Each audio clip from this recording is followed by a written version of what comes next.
¿Qué tal, mis estimados amigos y seguidores de esta página de asesoría y defensa jurídica para la familia? De nueva cuenta estoy aquí frente a ustedes, soy el licenciado Edgar Martínez Cus y estoy haciendo una transmisión en vivo con el fin de poder dar un curso rápido de 1 hora sobre un tema muy interesante que me han pedido que explique desde hace mucho tiempo. Este tema que ha sido muy a la vanguardia, que la gente quiere, pues ahora sí que asesorarse al respecto, porque es algo que en un momento dado atañe a todos los miembros de una familia. Este tipo de procedimientos que voy a tratar el día de hoy y el tema que es muy interesante que todos lo conozcan, es el tema referente al juicio sucesorio intestamentario. En otro momento veremos lo que es el referente al juicio sucesorio testamentario, pero el día de hoy quiero tratar con ustedes el juicio sucesorio intestamentario porque es uno de los temas que me han sugerido que también dé a conocer con el fin de que las personas tengan un gran conocimiento sobre ese tema. Un tema que puede ser considerado sencillo, que puede ser considerado pues un tema que puede pues a lo mejor resolverse rápidamente. En muchas ocasiones hasta hay abogados que dicen que no hay complicación, que no hay problema con los juicios sucesorios intestamentarios. Y yo les puedo asegurar y les puedo decir que en ocasiones son los más complejos. Porque en primer término, antes de empezar sobre qué es un juicio sucesorio intestamentario, quiero decirles que una de las características de este tipo de procedimientos es que tienen el ser un juicio universal. ¿Y a qué se refiere esto con un juicio universal? Cuando estamos hablando de un juicio sucesorio, estamos hablando de todo el patrimonio que tuvo una persona que fue como tal persona porque ya no existe. Jurídicamente hablando, esa persona dejó de existir y se convierte en un régimen especial que tiene, que es el de una cosa. Muchos me criticarán al respecto y a lo mejor se puede escuchar muy drástico este término. Sin embargo, estamos hablando desde el punto de vista jurídico. Y un cuerpo que ya deja de tener la función de respirar, pues ahora sí que de ser un ser humano, se convierte en el régimen jurídico en una cosa. Por eso es que entra en otra regulación el cuerpo humano. Tan es así que por eso se pueden disponer de los órganos de ese cuerpo para después de la muerte, con el fin de ayudar a la mejor a otras personas a poder tener algún órgano que le hacen falta, un riñón, unas córneas, hasta el corazón mismo, para que de esa forma pueda seguirse viviendo, pueda seguirse utilizando las cosas que forman parte del cuerpo humano en beneficio de otras personas o de la humanidad misma. Por esa circunstancia, cuando hablamos de un juicio sucesorio, estamos hablando de un juicio universal, que significa que se va a transmitir a una persona, a alguien más, todos los derechos y todas las obligaciones que tuvo el ahora difunto. Entonces, por eso es que es muy importante que tengamos esto presente. Y sobre todo quiero tratar el día de hoy el tema del juicio sucesorio intestamentario, porque estamos hablando cuando esa persona no realizó en vida, no realizó su testamento, no dispuso de sus bienes, de sus derechos, de sus obligaciones para después de su muerte. Y por eso la ley trata de suplir esa voluntad del autor de esa sucesión para poder en un momento dado determinar qué es lo que en un momento dado quiso hacer o quiso disponer esa que fue persona respecto de ese patrimonio que tiene. Y hablamos de dos tipos de patrimonio: el patrimonio pecuniario, o sea, el dinero, los bienes, todo lo que está valuable en dinero, y el patrimonio moral, es decir, la imagen, las cuestiones de la personalidad de quien fue persona.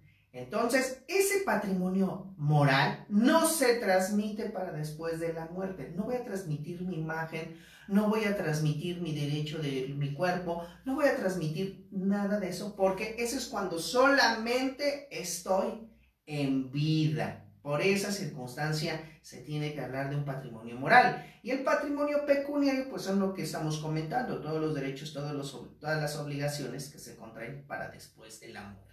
Ahora, esto es muy importante también tener en claro, que cuando hablamos del juicio sucesorio, no solamente estamos hablando de una transmisión de bienes, derechos y obligaciones, porque también en vida se hacen transmisiones de derechos, se hacen transmisiones de obligaciones, ¿sí? Porque esa es la connotación correcta de la palabra misma, de la palabra que se denomina sucesión. Suceder significa sustituirse uno en lugar de otro. Entonces, entre vivos, claro que también hay sucesiones. ¿Por qué? Porque nos estamos transmitiendo derechos y obligaciones constantemente. Cuando adquirimos una cosa, compramos algo, nos estamos en este momento sustituyendo en quien era en principio el propietario, que ahora es el vendedor. Y ahora que yo soy el comprador, soy el nuevo propietario. Como pueden ver, me estoy sustituyendo en el anterior propietario para ahora yo ser el nuevo propietario.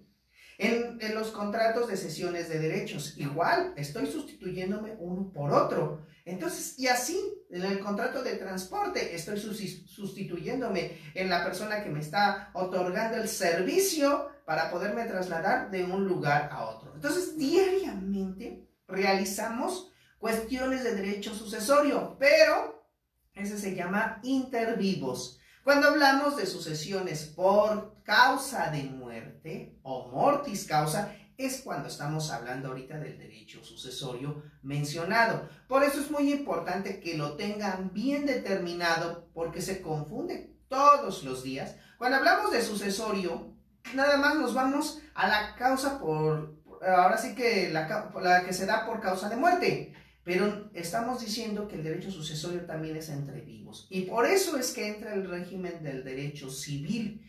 Porque creen que es muy importante que sepamos todo lo que tiene que ver con los conceptos de derecho civil. Por ejemplo, en el libro de personas, pues debemos de saber cuándo es una persona, ¿verdad? Cuándo se origina la personalidad. A partir de qué momento soy persona desde el punto de vista jurídico, no desde el punto de vista moral.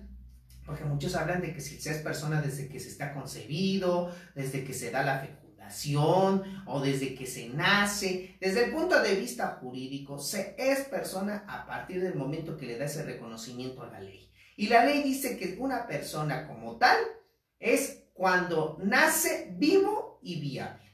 Nace vivo y viable. ¿Qué significa? Pues bueno, vivo es decir que respire por sí mismo, que se llenen de aire sus pulmones y pueda por sí mismo ya enfrentar la vida misma. Entonces, a eso se llama nacer vivo. Viable, que tenga la posibilidad de seguir viviendo. Y la ley, por ficción jurídica, nos establece que una persona se considera viable cuando vive más de 24 horas o antes de ese tiempo es presentado ante el registro civil. Desde ese momento ya adquiere personalidad el sujeto. Esto es, antes no se tenía personalidad. Por eso es que mucho se discute que si el que está dentro del seno materno, que el feto, o como le quieran llamar, tantas denominaciones que le da la medicina, según el grado de desarrollo que va determinando ese ser que se encuentra dentro del seno materno, nosotros desde el punto de vista jurídico no nos vamos a meter en esas honduras, eso lo dejó la medicina. Esto es, mientras no nazca vivo y viable, ¿cómo se le considera jurídicamente? Nasciturus, el que está por nacer. Así lo determinaron hasta los romanos, desde el derecho romano, que ese era el nombre que se le daba a ese ser que estaba por nacer, el nasciturus. Por eso, desde el punto de vista jurídico, así lo tenemos que denominar. También muchos me preguntan, a ver, licenciado, pero la ley dice que se le considerará persona desde el momento mismo de la concepción, siempre y cuando nazca vivo y viable. Aquí aclaro una cosa, no está diciendo la ley que es persona, está diciendo la ley que se le va a considerar persona, pero ¿cuándo? Cuando nazca vivo y viable, y entonces se van a retrotraer los efectos a la fecha de la concepción, pero no antes.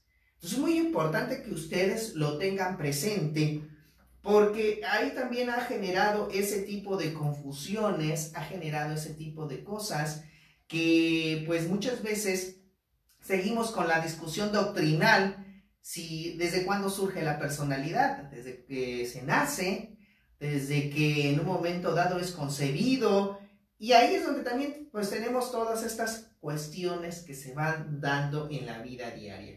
Es por esa circunstancia que es muy importante que todos tengamos presentes estos conceptos. Entonces, como pueden ver, el derecho sucesorio va a tratar todas las cuestiones de la personalidad, porque a partir de ese momento vamos a determinar quién es heredero. Porque muchos me preguntarán, y bueno, ¿qué tiene que ver la personalidad con el derecho sucesorio si estamos hablando de la sucesión por causa de muerte? Pues precisamente, ¿cuándo vamos a ser herederos? ¿A partir de qué? ¿Desde que nacemos? ¿A partir de que se es concebido? ¿O a partir de que se tiene la viabilidad? Esto es muy importante tenerlo en cuenta. Por eso es que me refiero que ya ven, ahí está una de las cuestiones de la personalidad. Y luego, pues, ¿cuáles son los derechos que tienen o los atributos de esa personalidad que se van adquiriendo? Uno de ellos, el más importante, bueno, no es el más importante, pero es uno de los importantes, el patrimonio. El derecho que tenemos todas las personas de crear un patrimonio, y aquí enfocándome al patrimonio pecuniario. Y me refiero en el patrimonio pecuniario no solamente los bienes, sino también las obligaciones. Porque tenemos un activo y tenemos un pasivo. El activo son lo que está reflejado en bienes, lo que tengo, lo que es propio. Y el pasivo son mis deudas. También. Inclusive dentro de mi activo puedo tener créditos a favor. Presté dinero a una persona y tengo un título de crédito, un pagaré. Pues eso es parte de mi patrimonio. ¿Por qué? Porque inclusive si yo llego a fallecer sin haber cobrado ese pagaré, mis sucesores o mis herederos o mis legatarios si dejé testamento pueden llegar y cobrar ese pagaré. ¿Por qué? Porque ellos están sustituyendo, volvemos a lo mismo, en mi persona, como si yo existiera, pero en vez de ser yo, lo van a ser mis herederos. ¿Por qué? Porque la ley así lo determina.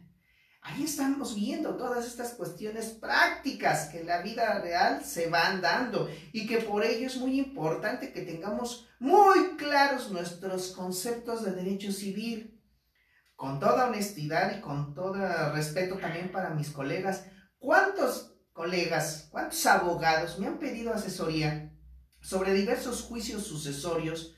¿Y cuál es el problema que se han enfrentado? Que no toman en consideración todo lo que es los conceptos del derecho civil. No toman en cuenta cuándo surge la personalidad, no toman en cuenta cuál es el patrimonio, qué es el activo, qué es el pasivo, no toman en consideración cuáles son los bienes que se pueden transmitir o no se pueden transmitir con la muerte, cuáles son los derechos que también se pueden transmitir, cuáles se extinguen con la muerte, en un momento dado también qué son bienes muebles, qué son bienes inmuebles, qué son bienes mostrencos, qué son bienes vacantes, qué son bienes que adquiridos dentro de la sociedad conyugal, cuáles son los bienes que se adquieren en una sociedad conyugal, cuáles son los bienes que pueden entrar dentro de una sociedad conyugal para que se puedan reclamar, bajo el régimen de sociedad conyugal, cuáles son sus alcances, porque la mayoría de la gente se casa, pero no celebra capitulaciones matrimoniales.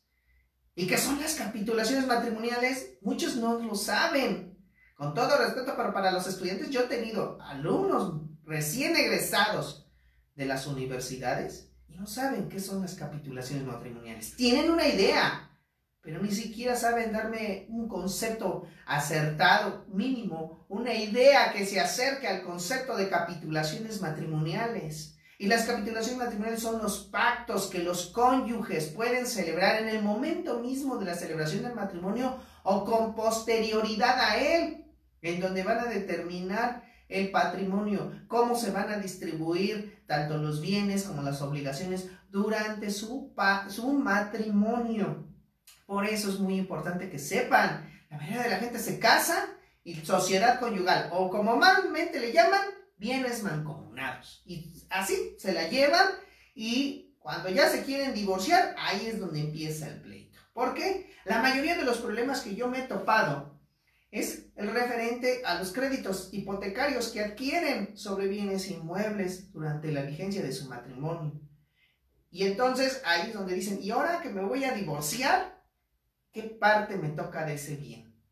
Pues ¿qué crees? Que también te toca la deuda, porque está en un crédito. Ese inmueble se adquirió por crédito. Y si bien es cierto, en la escritura aparece como titular el que en un momento dado adquirió ese inmueble, pero también tiene bajo su carga un crédito que tiene hipotecado el mismo inmueble que se tiene y que se ha adquirido.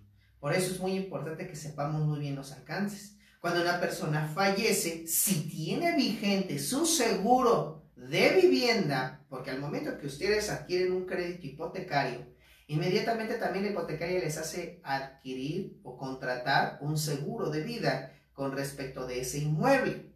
Entonces, cuando las personas fallecen, lo primero que yo les recomiendo de forma inmediata es que vayan a la hipotecaria, presenten el acta de defunción de la persona que, bueno, pues, o de quien fue persona, y que en un momento dado se haga la cancelación de ese crédito, porque se da por terminado el mismo en razón de que falleció la persona y por tal motivo ya no se tiene por qué seguir pagando el crédito y automáticamente el inmueble queda liberado de la hipoteca.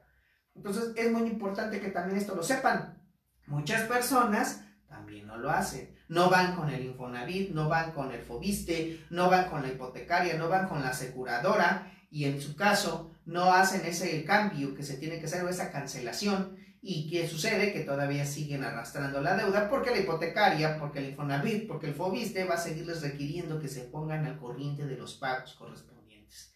Entonces, por eso es muy importante que ustedes sepan este tipo de situaciones, que acudan precisamente a la hipotecaria o acudan al Infonavit o al Fobiste para que les diga cuáles son los alcances de ese seguro que en un momento haya adquirido. Pero esto es muy importante para que tenga validez ese seguro, para que todavía tenga vigencia ese seguro y se pueda cubrir. El autor de la sucesión debió de haber estado al corriente en sus primas correspondientes, en sus pagos. No está al corriente de sus pagos, automáticamente se cancela ese seguro. Y entonces por eso muchas personas también vienen conmigo y me dicen, licenciado, pero es que ¿qué sucedió? Que no sé por qué no me aceptan la cancelación del crédito. Pues ¿cómo te lo van a aceptar? No te van a aceptar la cancelación del crédito porque el autor de la sucesión no estaba al corriente de sus pagos, y al no estar al corriente de sus pagos, pues automáticamente se canceló el seguro y pues por eso ahora tienen que pagarlo totalmente. Ya ven cómo es muy importante que ustedes sepan, hay tantas cosas que se tienen que asesorar y saber sobre materia inmobiliaria. A veces adquirir un crédito así nada más porque sí, no es suficiente. Tienen que saber cuáles son los alcances, hasta dónde pueden tener los beneficios, qué seguros están contratando, por qué es necesario ese seguro, qué trámites tengo que hacer para que ese seguro también pueda tener vigencia. Cuentas bancarias, otro problema. Fallece el autor os va bien el titular de esa cuenta bancaria y a lo mejor eran recursos considerables. Pues hay que ver primero si estableció beneficiarios. ¿Qué quiere decir esto? Las personas que se iban o que en caso de que tuvieran un siniestro y falleciera esta persona, la titular de la cuenta bancaria, pues designa a otras personas que lo van a sustituir, con los cuales se van a quedar los recursos. Y hay que ver en qué proporción, en qué porcentaje se quedan con esos recursos de las cuentas bancarias. Hay un problema actualmente también que se genera. Muchas veces el dueño de una cuenta bancaria, ya saben, tiene su tarjeta de débito.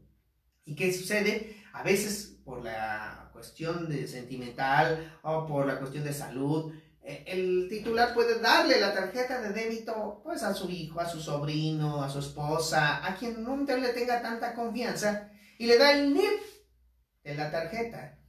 Y entonces pues esa persona va constantemente y hace los retiros constantemente a un cajero automático. Fallece el autor y ¿qué hace principalmente la esposa, el hijo?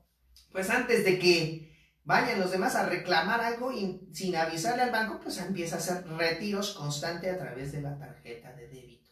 Ahí hay un problema. Ahí sí hay un problema porque ¿cómo poder en un momento dado evitar eso? Yo les recomiendo, si ustedes saben que el autor de la sucesión que falleció y tuvo cuentas bancarias, inmediatamente llevar el acta de defunción a las instituciones bancarias para que en ese momento cancelen o suspendan provisionalmente esa cuenta y no pueda tener movimientos hasta que aparezca el beneficiario. Porque también la institución bancaria pues no puede ser adivina, ¿verdad? No puede pensar que ya se murió una persona y inmediatamente pues detener o en un momento dado congelar la cuenta. No, si no viene una orden o si no le hacen del conocimiento de manera tranquila y efectiva cuáles son pues esa situación, pues la institución bancaria pues va a seguir fluctuando el dinero. Entonces por eso es muy importante también hacerle el consejo. Como pueden ver, es muy importante tener conocimiento de este tema, el derecho sucesorio. Y eso que ahorita estoy dando nada más la introducción, todavía no entro a lo que es el juicio sucesorio intestamentario. Estoy hablando en términos generales para que ustedes se ubiquen cuál es la importancia de a veces hacer inmediatamente el procedimiento del juicio sucesorio. ¿Por qué? Porque si ustedes en un momento no lo llevan a cabo, va a generar problemas más grandes a futuro.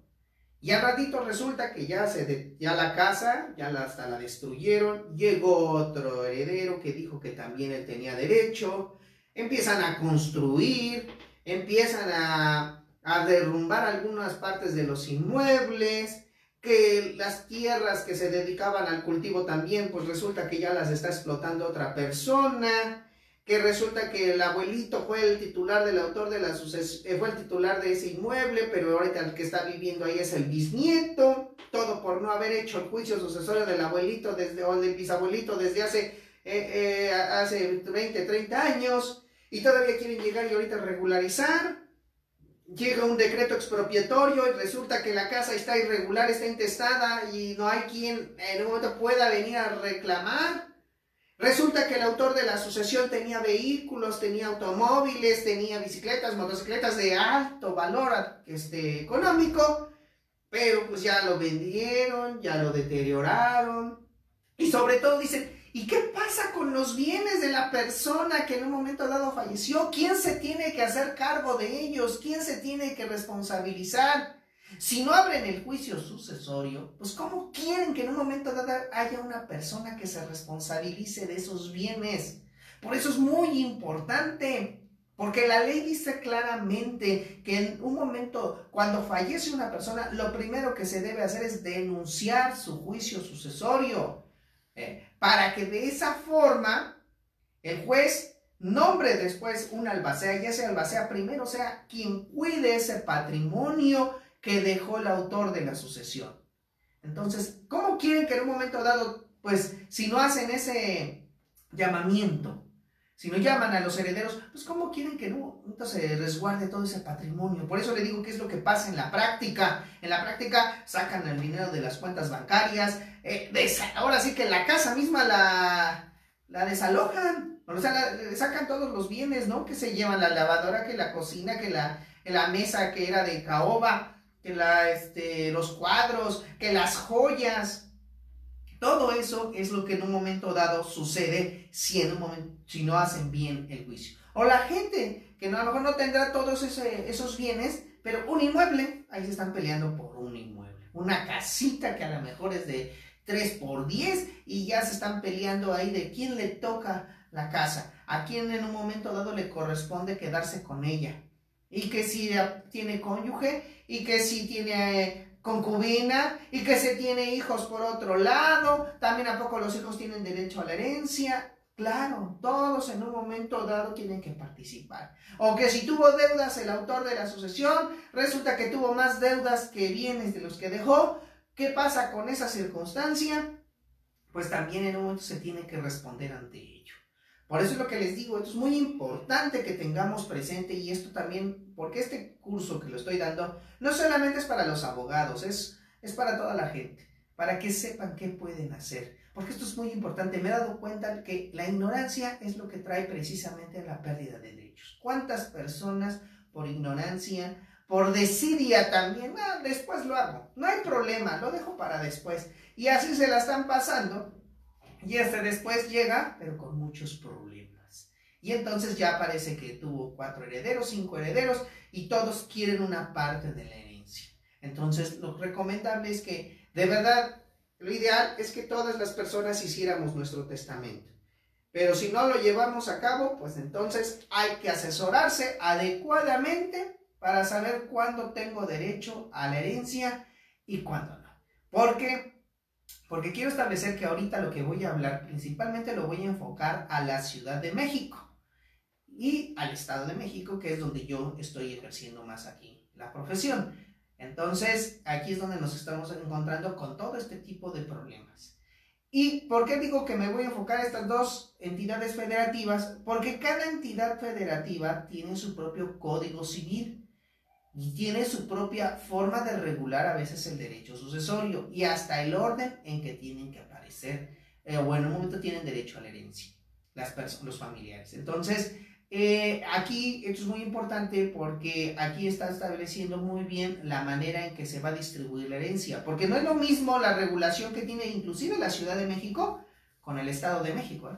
Tienen dos legislaciones totalmente a veces diversas, y si no sabemos una y otra, nos estamos equivocando y estamos asesorando de una manera inadecuada. Por eso me quiero enfocar a estas dos entidades federativas. La mayoría de las legislaciones de los estados de la República se parecen, así que no hay mucha diferencia. Sin embargo, hay puntos que pueden ser medulares y yo les recomiendo que siempre lean el código de cada entidad federativa. Porque para empezar, primer pregunta que quiero resolverles y que primer pregunta que luego me hacen. ¿Quién es el juez competente para conocer de un juicio sucesorio? Pregunta clave. Pregunta clave. ¿Por qué? Porque es muy importante que lo sepan, pues dónde van a radicar el juicio sucesorio y como consecuencia, ¿cuál es la legislación que van a aplicar? En principio, en la Ciudad de México, si nos vamos al artículo 156 del Código de Procedimientos Civiles, aquí nos resuelve el problema. Fíjense bien, artículo 156. Es el referente a las reglas de la competencia.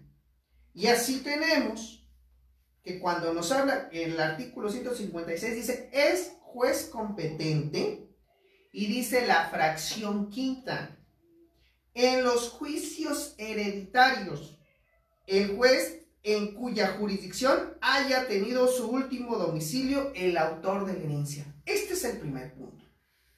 Resulta que a veces muchas personas viajan, andan de un estado a otro, o de un país a otro, y puede ser que fallezcan. Por ejemplo, su servidor, soy del estado de Oaxaca, pero yo radico, mi domicilio lo tengo aquí en el Estado de México. Y yo viajo constantemente al estado de Oaxaca. ¿Y qué tal si me toca fallecer en el estado de Oaxaca? ¿Es juez competente el de Oaxaca para conocer de mi juicio sucesorio? No. El juez competente en principio va a ser el del Estado de México, de aquí del municipio de Tecámac. ¿Por qué? Porque aquí tengo mi domicilio. ¿Y ahora qué es el domicilio? Desde el punto de vista jurídico, es el lugar en el que resido habitualmente. Así lo dice el código. Y ahora, ¿cuándo se entiende que resido habitualmente? Cuando permanezco en él más de 6 meses. ¿Ya vieron? Ahí está el derecho civil, ahí está el libro de las personas. ¿De dónde sacan que el derecho civil se tiene que separar? El derecho familiar se tiene que separar del derecho civil. Me parece una tontería.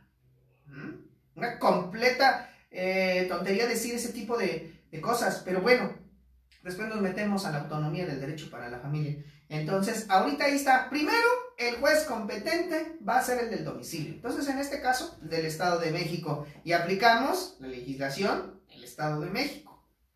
Sigue diciendo este artículo. A falta de ese domicilio, lo será el de la ubicación de los bienes raíces que forman la herencia. Resulta que el licenciado Edgar Martínez un rato vive en Tecámac, otro rato vive en Oaxaca, otro rato vive en Veracruz, como se la pasa viajando dando cursos, como se la pasa viajando de acá para allá, pues no tiene un lugar. Tiene casa en Tecámac, tiene casa en Oaxaca, tiene casa en Veracruz, tiene casa en Hidalgo a lo mejor. Y en todos lados está un rato. O sea, no hay un domicilio fijo. Porque como les dije, ¿qué se entiende por domicilio? El donde resido habitualmente. ¿Y cuándo se entiende residencia habitual? Cuando permanezco más de 6 meses. Y si yo vivo un mes aquí, un mes allá, otro mes de este lado, no tengo un domicilio. Entonces, cuando no tengo un domicilio, dice la ley, a falta de ese domicilio, lo será el de la ubicación de los bienes raíces que forman la herencia.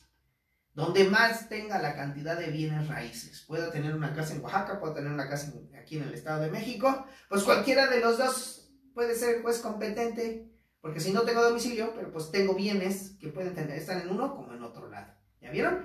Ahí tenemos. Entonces, a falta de domicilio, ¿dónde estén ubicados los bienes raíces del autor de la sucesión? Y todavía nos sigue diciendo este artículo. Y a falta de domicilio y bienes raíces, el del lugar del fallecimiento del autor de la herencia. Hasta el tercer término nos vamos a ir al lugar de fallecimiento. Resulta que el licenciado Edgar Martínez no tenía domicilio, no tiene bienes inmuebles y fallece en el estado de Oaxaca. Entonces, allá se abre el juicio sucesorio porque no tiene esos dos elementos. Ahí está resuelto el problema, señores. ¿Para qué se están ahí todavía metiendo? Aquí está artículo 156, fracción quinta del Código de Procedimientos Civiles para la Ciudad de México. Entonces, también lo tenemos aquí en el Estado de México. También tenemos el artículo, nada más que aquí es otro numeral, que ahorita lo tengo aquí señalado, y aquí también nos está diciendo las reglas de la competencia, y casi todos los códigos de todas las entidades federativas nos señalan precisamente que se parece mucho a este artículo. Mire, por ejemplo, aquí en el Estado de México, el artículo que tenemos es el artículo 1.42 del Código de Procedimientos Civiles del Estado de México, y nos dice lo mismo en la fracción quinta. Dice, es juez competente en los juicios sucesorios.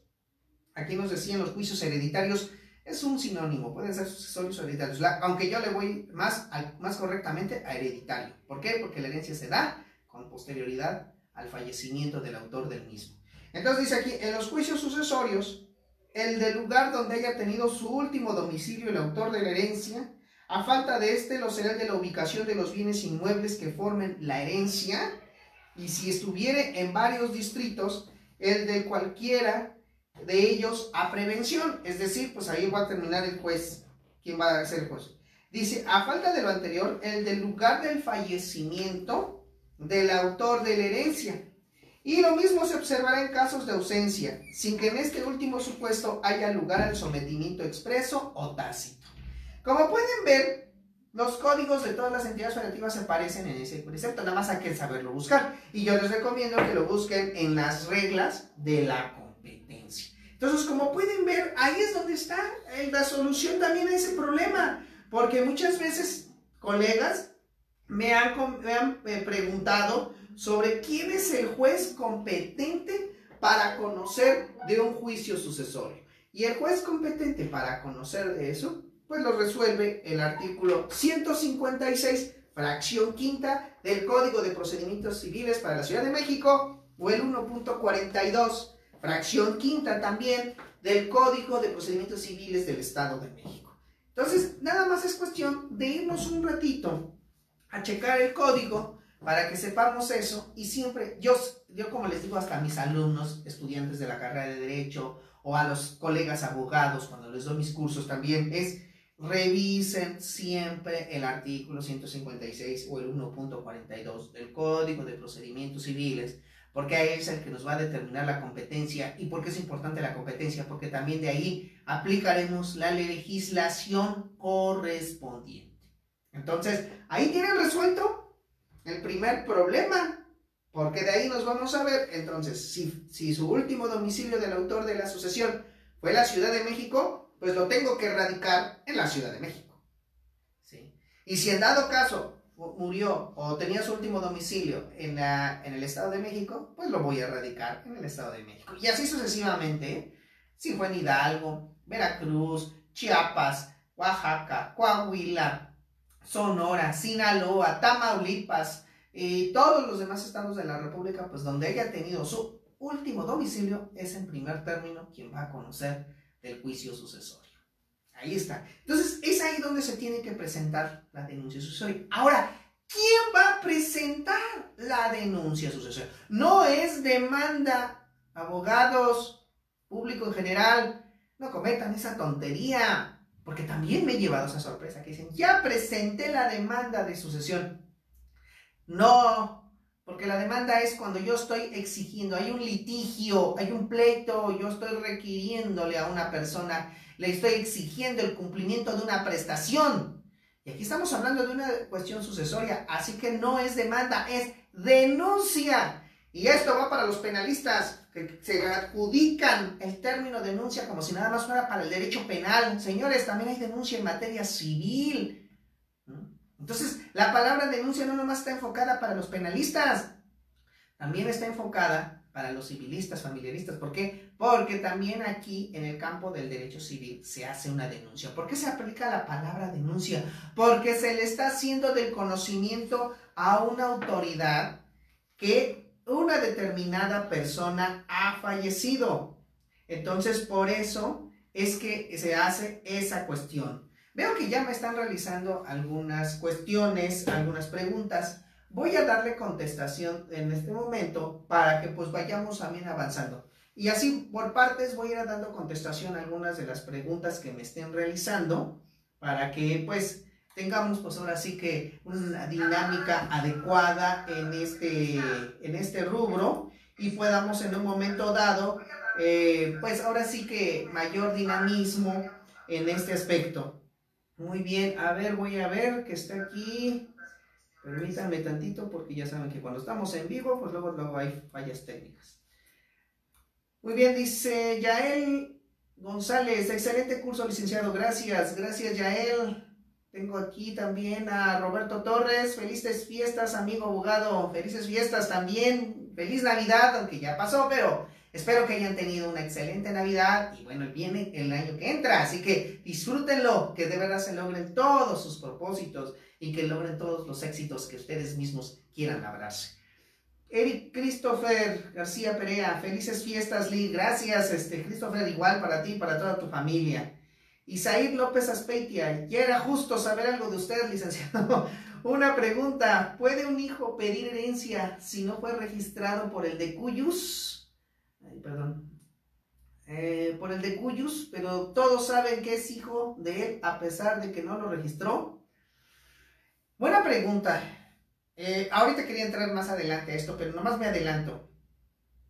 Si el autor de la sucesión, como bien dices, el ahora decuyus, porque así se denomina la palabra, decuyus significa de cuya sucesión se trata, no reconoció a un hijo, aunque los demás lo sepan, pero si en vida no lo reconoció, no puede tener derecho a la herencia.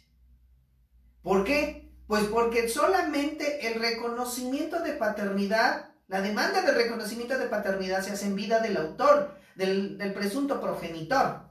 No se puede hacer cuando ya falleció. Y ahí está en el código, está muy claro. Ahorita no tengo el precepto legal a la mano, pero sí hay una disposición que así lo indica. Por tal motivo, ahorita lo que vamos a hacer es que, les digo que lo que va a determinarse es que solamente cuando el autor de la sucesión lo haya reconocido, es cuando en un momento dado se... O, en su caso, el presunto hijo haya iniciado la demanda de reconocimiento de paternidad cuando estaba vivo el presunto progenitor. Porque puede suceder que dicen, yo ya inicié la demanda, pero falleció el presunto progenitor durante el transcurso de la demanda. En ese momento, si él en un momento dado planteó la demanda estando vivo el autor, entonces puede continuar la demanda en contra de los que se consideren herederos. ¿Para qué? Para que proceda el reconocimiento y como consecuencia, pues pueda tener derecho a la herencia. Pero si no lo hizo, lo siento mucho, no puede plantearse esa cuestión porque así lo indica la ley expresamente. Entonces espero que haya quedado satisfecha tu pregunta, Isaí. Y bueno, ¿quién más? Tera Yeline Mora, gracias, excelente, qué bueno, gracias, Tera.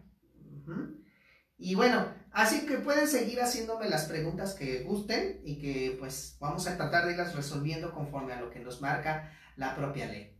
Pero bueno, me da mucho gusto que de verdad les esté gustando este curso. Gracias de verdad por ese entusiasmo y porque, bueno, veo que sí les ha agradado los videos que he realizado en vivo durante todos estos tiempos. Y bueno, desde este momento les aviso, reiniciamos de nueva cuenta las asesorías en vivo. Va a haber un nuevo formatito en cuanto a la forma en que vamos a exponer los temas. Pero ahora se les va a hacer del conocimiento cuál va a ser el tema que vamos a tratar en cada transmisión en vivo que vamos a hacer. Igual va a ser los días lunes y los días miércoles de cada semana. Iniciamos el día 1 de enero. El mero día, para que empecemos bien el año, vamos a iniciar el día 1 de enero en un horario y va a ser igual de 7 de la tarde a 8 de la noche, todos los días lunes y todos los días miércoles, para que ustedes estén al pendiente y pronto les haremos dar a conocer cuál va a ser el tema que vamos a tratar ese día. Va a ser una transmisión de 1 hora, así que pues infórmenles a todos sus conocidos, a sus amistades, porque pueden hacer sus preguntas también en ese instante y les daremos contestación. De cualquier forma, yo ahorita aprovecho para darles mis números telefónicos, que al final también todos se los daré a conocer, pero pueden llamarme al 55 38 96 28 56 y con gusto los puedo asesorar en este día, en estos días también, no importa que sean festivos, pues ahorita lo que importa es que les ayudemos a resolver sus problemas. Y bueno, también estamos llevando a cabo en el despacho, aquí en el Estado de México y en la Ciudad de México, un programa de juicios sucesorios, que en un momento dado podemos ayudarles también ofreciéndoles pues beneficios económicos a bajo costo, pero bueno, necesitamos primero analizar cómo están sus problemas para que nosotros les digamos cómo pueden acceder a este programa de sucesiones. Entonces ahí les informo para que de esa manera les vayan haciendo el conocimiento a todas las personas. A ver, bueno, tengo otra pregunta. A ver, tenemos a Richie Valdeira. Saludos, abogado, gusto volver a saber de usted. Felices fiestas. Gracias, Richie. Pues ya nos veremos, ya estaremos más seguidamente aquí. Clemente Hernández Flores, felices fiestas. Gracias, Lig. Gracias, Clemente. Sigue diciendo, ¿qué tipo de técnico profesional puede realizar el avalúo de un inmueble? ¿Ingeniero civil o arquitecto? Pues cualquiera de los dos. Inclusive no necesita ser arquitecto, necesita ser ingeniero. Puede ser una persona que se dedique, haya tomado los cursos y diplomados correspondientes para ser perito evaluador y también lo puede hacer. Lo recomendable es que sea un perito evaluador debidamente reconocido por la tesorería tanto de la Ciudad de México como del Estado de México. ¿Por qué? Porque va a tener mucha mayor fuerza y mucha mayor validez, pero cualquier perito puede ser el encargado de realizar eso. Bueno, pero no me quiero adelantar, ahorita vamos por partes. Bueno, entonces les agradezco mucho y bueno, continuando con la exposición, ahora sí, vamos a entrar a otro tema muy interesante. Bueno, ¿y cuándo estamos frente a un juicio sucesorio intestamentario? ¿Cuándo por primera vez? O sea, ese es el problema. Todos hablamos de que cuando no hay testamento, clásico. Claro, el clásico es cuando no hay testamento. Es cuando se apertura el juicio sucesorio intestamentario.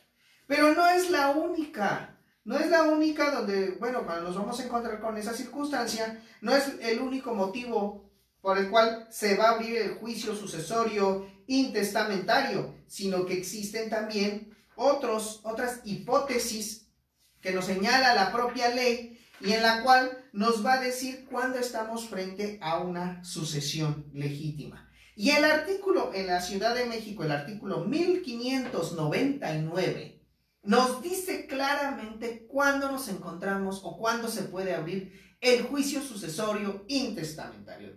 Y en la fracción primera, lo primero que nos establece es cuando no hay testamento. Efectivamente, o el que se otorgó es nulo o perdió su validez.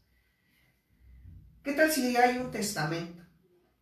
Pero ese testamento carece de validez. ¿Por qué? Porque falta algunos de los requisitos formales y se declara su nulidad. O es inexistente porque a lo mejor la persona que supuestamente otorgó ese testamento no era la persona, pues. O sea, era un sujeto diferente, porque también se ha prestado la usurpación de identidad, ¿eh? Entonces, cuando estamos en este tipo de circunstancias, también se puede hacer la nulidad de ese testamento, carece de existencia. ¿Por qué? Porque la voluntad no existe. Uno de los requisitos de los actos jurídicos, como son el testamento también, es la manifestación de la voluntad. Y si fue alguien diferente quien estableció esa voluntad, pues lógico que el acto como tal no existe, no surte efectos al mundo jurídico. Entonces, se puede llevar también la impugnación del testamento. Y si procede la impugnación del testamento y este era el único que otorgó el autor de la sucesión, pues automáticamente se va a abrir la sucesión legítima o sucesión por disposición de la ley. Es decir, cuando la ley va a suplir la voluntad del autor de esa sucesión porque no manifestó. Entonces aquí está muy claro, ¿no? Entonces, falta de testamento o el que se otorgó es nulo o perdió su validez. Fracción segunda, cuando el testador no dispuso de todos sus bienes.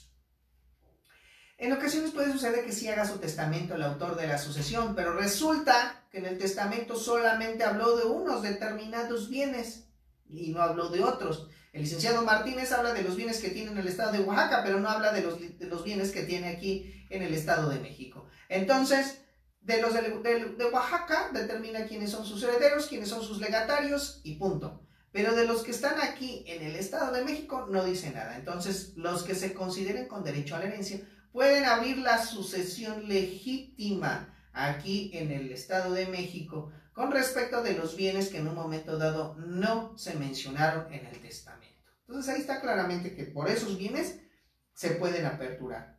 3. Cuando no se cumpla la condición impuesta al heredero.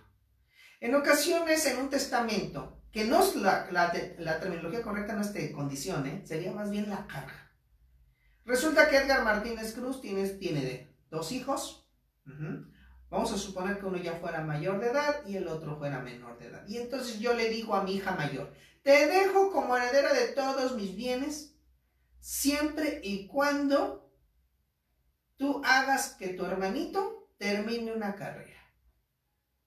Y resulta que mi hija no cumple con esa carga o condición, como dice la ley, no cumple con esa condición, entonces puede perder la calidad de heredera porque no está cumpliendo con un deber que le estoy imponiendo. Porque la estoy, entre comillas, condicionando, diciéndole que si ella no se preocupa porque su hermano termine una carrera, ella no va a tener derecho a mi herencia. Y entonces, si no cumple con esa condición, pues lógico que no puede tener derecho a la herencia. Y como no hay más, si no hay más disposición testamentaria, se puede abrir la sucesión legítima. O sea, incurre en una incapacidad para heredar.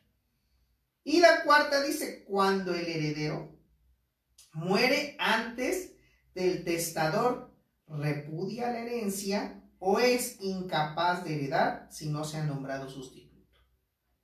Es decir, ¿qué tal si yo en este momento nombro a uno de mis hijos herederos en un testamento y fallecen antes que yo? Si ellos fallecen antes, entonces pues como consecuencia se abre la sucesión legítima porque no hay sustituto, como dice. O en su caso repudian la herencia. Dejo como heredera a mi hija, pero dice mi hija, yo no quiero nada de mi padre. Entonces por tal motivo, al repudiar la herencia, a pesar de que la nombré mi heredera en testamento, pues ¿qué dice? Repudio, y entonces como no hay más herederos porque no nombré un sustituto, ¿qué va a suceder? Pues que va a seguir. Que se va a abrir la sucesión legítima. Y así sucesivamente. Entonces, como pueden ver, esta es la situación de las hipótesis que marca la ley. Ahí lo tienen, 1599 del Código Civil para la Ciudad de México. Entonces, ahí tenemos cuándo se abre la sucesión. No nomás es por falta de testamento.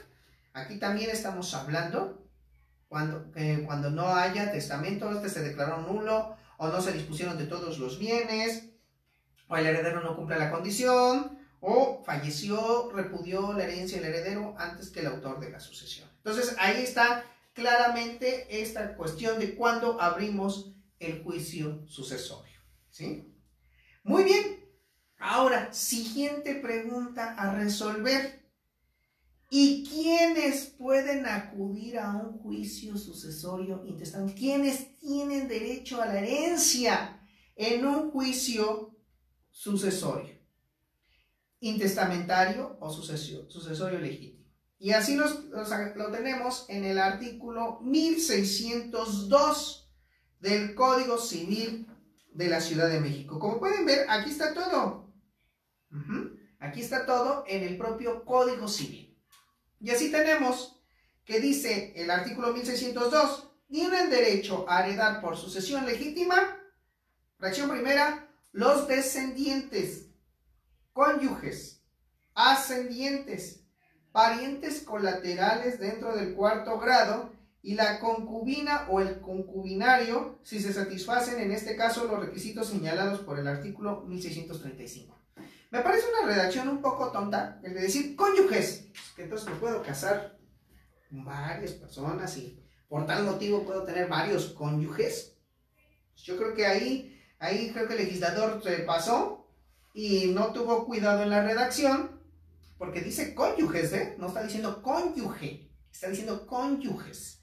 Entonces, pues esto da a entender como si de verdad existiera la posibilidad de contraer matrimonio con varias personas. Que les digo en principio que en México permite la poligamia o está permitida la bigamia.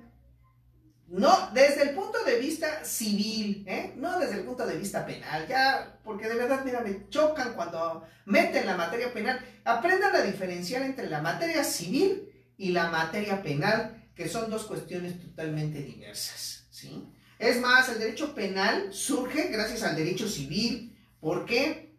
Porque acuérdense que el derecho penal es la última ratio, es decir, que es cuando civilmente las personas no pueden resolver sus problemas y tiene que venir la fuerza del Estado, la fuerza punitiva del Estado, y como consecuencia imponer su decisión aplicando las reglas más estrictas y las sanciones más eficaces con el fin supuestamente de erradicar la conducta delictiva. Pero eso es lo que les comento. Si ustedes en un momento dado siguen planteando esa cuestión de que solamente la bigamia es penal, no, también es civil. Porque yo les voy a decir una cosa. Mientras el matrimonio que esté vigente y existe otro matrimonio, los dos están surgiendo efectos. Muchos van a decir, sí, licenciado, pero el válido es el primero, no el segundo. Sí, estoy totalmente de acuerdo con ustedes y así lo dice el código. Pero díganme, ¿en qué momento se declara nulo el primer matrimonio o el segundo matrimonio? Hasta que hay una resolución de un juez que así lo indique. O sea que mientras no venga una resolución judicial que determine la nulidad de ese segundo matrimonio, los dos están surtiendo efectos. Así que los dos están produciendo los mismos efectos. Así que cuidado, porque sí puedo tener dos cónyuges. Uno en el Estado de México, otro en el Estado de Oaxaca, otro en el Estado de Guerrero, y así, ¿no? Pues en fin, que el Código Civil, el registro civil es local. Y como no hay un registro nacional de actos jurídicos de matrimonios, pues mientras sean peras o manzanas, los matrimonios que se celebran en una entidad federativa, nada más ellos lo saben. Entonces, inclusive, aunque te pidan aquí en el Estado de México, te quieres casar, tráeme una constancia de no matrimonio. Ah, muy bien. Y sí, aparece en el Estado de México que no hay matrimonio. Pero resulta que Edgar está casado en Oaxaca. Tendría yo que traer también del Estado de Oaxaca una constancia de no matrimonio, ¿no? Entonces, pues no. No hay que caer en el absurdo. Entonces, pues bueno. Y dice que a falta de todos estos parientes, nos sigue diciendo el 1602, a falta de los anteriores, el Sistema para el Desarrollo Integral de la Familia del Distrito Federal, bueno, ahora llamada Ciudad de México. Antes decía beneficencia pública, pero bueno, ahorita sigue siendo la beneficencia pública, nada más que la denominación que le han colocado, pues es el DIF, ¿no? Al DIF de la Ciudad de México es como el último heredero y que por esa circunstancia puede reclamar también la sucesión testamentaria. Ahora, muy bien, esto parece muy fácil, pues muy bien. Pero bueno, ahora entramos al tema más complicado. ¿Y cuándo entra cada uno de los que se ha mencionado por el Código Civil? ¿Cuándo entra precisamente a reclamar la sucesión? Por ejemplo, los descendientes, ¿cuándo pueden entrar? Miren, para empezar, aquí enfocándome a la Ciudad de México, pues si nada más quedaron los puros hijos, los hijos pueden reclamar la totalidad de la herencia del autor de la sucesión. Yo tengo 2 hijos, muy bien, pues esos 2 hijos son los que pueden reclamar la herencia. Pero vamos a suponer que no solamente son mis hijos, sino también mi cónyuge, la que me sobrevive. Entonces, aquí pueden concurrir los dos, tanto mis hijos como mi cónyuge pueden concurrir a mi herencia. Pero dice el Código Civil de la Ciudad de México, que quede claro. Dice el Código de la Ciudad de México, solamente puede entrar la cónyuge a reclamar la herencia cuando carezca de bienes o la parte que le toca no equivalga a la de un heredero. Vamos a explicar. Carezca de bienes. Resulta que, pues para que mi cónyuge carezca de bienes, pues para empezar, debe de estar casada conmigo bajo el régimen de separación de bienes. Porque si está casada bajo el régimen de separación de bienes, ¿qué va a suceder? Pues que los bienes que ella adquiera son de ella y los míos son míos, nada más. Y resulta que Edgar Martínez es el que adquiere bienes, el que se hace todo, adquiere inmuebles, coches, etc. Y mi cónyuge no. Pues ¿por qué? Porque se dedica a las tareas del hogar, al cuidado de los hijos, bla, bla, bla, y no adquiere bienes. Entonces, lógico que cuando yo fallezca, ella va a poder entrar a la sucesión junto con mis hijos como si fuera un hijo más. Entonces mi herencia no se va a dividir en 2 partes si tengo 2 hijos, porque ya les dije, tengo yo 2 hijos. Tengo 2 hijos y aparte mi cónyuge, y si ella está casada conmigo bajo el régimen de separación de bienes, automáticamente entra también como un hijo y entonces mi herencia se va a dividir en 3 partes. Tengo 2 hijos y mi cónyuge. Pero dice, si tenga bienes, pero no equivalga a la porción de un hijo. Resulta que mi cónyuge, pues, sí tiene algunos bienes, pero sus bienes no se equiparan a la parte que le podía corresponder de un hijo. Entonces, ¿qué va a hacer? Va a entrar a la sucesión, pero no va a tener la misma proporción sobre la herencia, sino solamente se le va a otorgar una pequeña parte para que esté en la misma proporción que mis hijos. ¿Sí? Van a ver de tal manera que esté en esas posibilidades. ¿Por qué digo en la Ciudad de México? Porque, ¿qué creen? En el Estado de México, la cónyuge entra, así esté casada o no esté casada. Perdón, esté casada bajo el régimen de separación de bienes o sociedad conyugal. Porque se me pasó a decirles. Y dicen, ¿y la que está casada por sociedad conyugal no entra a la herencia? En la Ciudad de México no entraría. ¿Por qué? Porque automáticamente al estar casada conmigo bajo el régimen de sociedad conyugal, la mitad de mis bienes, claro, que hayan sido adquiridos durante el matrimonio, pasan a mi cónyuge. Ella ya tiene el 50%. Vamos a suponer, tengo mi herencia, tengo mis bienes. Mi cónyuge automáticamente tiene la titularidad del 50% de mi patrimonio porque ese se adquirió durante la celebración del matrimonio, durante la vigencia del matrimonio. Entonces mis hijos tendrían un 25, o sea, tendrían otro 50%, y como ellos son 2, tendrían un 25 y un 25. Dice el código, ¿cómo va a entrar otra vez la cónyuge aquí? Porque ahora les va a disminuir más a los hijos. Pues no, porque ella ya tiene bienes. Ella ya tiene, por eso en la Ciudad de México no entra. ¿Pero qué creen? En el Estado de México, sí. En el Estado de México, claro que entra la cónyuge como más. O sea, todavía la cónyuge tiene su 50% y sí puede entrar como un hijo más en el otro 50%. O sea que les va a tocar un 17.5% cada uno aproximadamente. Entonces imagínense, aquí en el Estado de México, pues sí, aquí lo dice, lo tenemos en el artículo 6.155, dice, el cónyuge que sobreviva concurriendo con hijos tendrá el derecho de uno de ellos. sea, para que vean, en el Estado de México, ahí sí la cónyuge tiene derecho todavía a entrar en la sucesión. Y el artículo 1624 del Código Civil del Estado, de la Ciudad de México, perdón, dice: el cónyuge que sobrevive concurriendo con descendientes tendrá el derecho de un hijo si carece de bienes o los que tiene al morir el autor de la sucesión no igualan a la porción que a cada hijo debe corresponder. Lo mismo se observará si concurre con hijos adoptivos del autor de la herencia. Ahí está. ¿Ya ven? En la Ciudad de México, la cónyuge, si tiene bienes o estos se equiparan a los de un hijo, no va a tener tanto derecho a la herencia. Pero en el Estado de México dice, claro, tiene derecho, aunque tenga bienes. O sea, no hay una condicionante, no hay un límite que establezca, como lo hay en la ley. Por eso les digo que hay que analizar bien cada código de cada entidad federativa para que de esa forma sepamos bien cómo vamos a llevar a cabo, pues ahora sí que la transmisión de la masa hereditaria. Si no se transmite adecuadamente, pues no nos vamos a encontrar. Entonces, pues bueno, aquí lo dice claramente, como pueden ver. Entonces, los hijos no son los únicos nada más que heredan de forma inmediata, sino también puede ser que también la cónyuge, y aquí estamos hablando cuando concurren ambos, es decir, cuando sobreviven ambos, hijos y cónyuge. Aquí ya vimos la diferencia. Entonces, es también muy importante que, ¿qué sucede? Si a lo mejor yo tengo dos hijos, como estoy haciendo, una de ellas ya hasta tiene hijos de otra relación, de una relación que tuvo, perdón, de una relación, y ella fallece antes que yo. Vamos a suponer mi hija, que Dios no lo quiera, pero bueno, ese ejemplo, ¿eh? Vamos a suponer, mi hija ya tiene 18 años, se casa o se une con una persona y tiene dos pequeñitos. Mi hijo todavía no se casa, él sigue todavía soltero, es muy inteligente y sigue soltero. Entonces resulta que fallece mi hija antes que yo.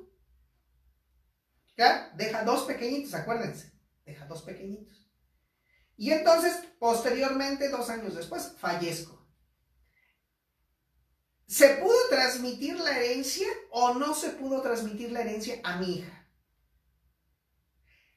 Cuando hablamos de este tipo, mi hijo va a recibir la herencia que le corresponde, pero ella lo va a recibir por cabeza porque él es el titular. De mi hija, claro que hubo transmisión de la herencia, porque aunque ella falleció antes que yo, pero dejó hijos, dejó 2 pequeñuelos. Entonces, pero esos pequeñuelos van a ir a reclamar la parte que le corresponde de su mamá, todos juntos. A eso se le llama herencia por estirpe. ¿Sí? ¿Por qué? Porque mi hijo, como no se casó, él va a recibir la parte que le corresponde. O sea, mi herencia se va a dividir en 2 partes. 50 y 50% para ellos dos. Ajá.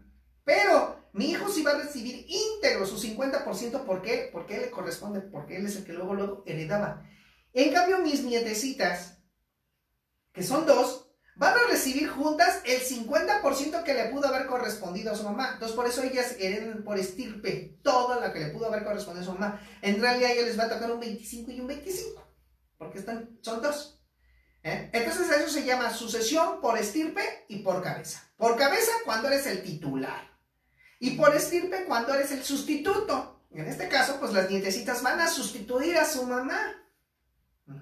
Por esa cuestión es que se les da ese nombramiento. Entonces quiero que esto quede claro, porque también, o sea, dicen los descendientes, pues hablan de descendientes, no hablan nada más de los hijos. Los descendientes y en línea recta estamos hablando, O sea, me refiero hijos, nietos, bisnietos, tataranietos, y la última es chosnos. Y para arriba y para abajo. Porque muchos no saben qué sigue después de los tataranietos, no saben qué siguen después de los tatarabuelos, y siguen diciendo no es metralleta, es nada más que sigue después los chosnos. Y este es el último grado. ¿Sale? Entonces, espero que hasta ahí vaya claro esta exposición. Les digo que a veces espero que les sirva, porque sí, es a veces un poco complicado explicarse sobre todos los aspectos. Pero bueno, lo importante es que le vayan captando. Dejen, doy contestación a algunas otras preguntas. No tengo preguntas. A María Luisa Jaramillo Martínez, gracias. De nada, María Luisa, qué bueno que te está gustando el curso. Ricardo Velázquez, saludos desde Tijuana, Lick, felices fiestas, un abrazo. Ay, saludos a Tijuana, espero ya ir pronto, una vez fui allá y bonita ciudad. Vázquez Elviabas, saludos Lick, saludos Vázquez. Y así veo que ya se están conectando varios. Antonio Salazar, licenciado Eduardo Alarcón, saludos licenciado, estaremos dando otros cursos cuando me inviten. César Álvarez, y así se van conectando. Qué bueno que les está agradando el curso y sobre todo pues que pues tengamos mayor participación. Dejen ver aquí en este otro chat que tengo, porque como también está pegado en mi perfil, quiero ver si no también tengo preguntas en el otro perfil. Hasta ahorita no me han hecho ninguna pregunta.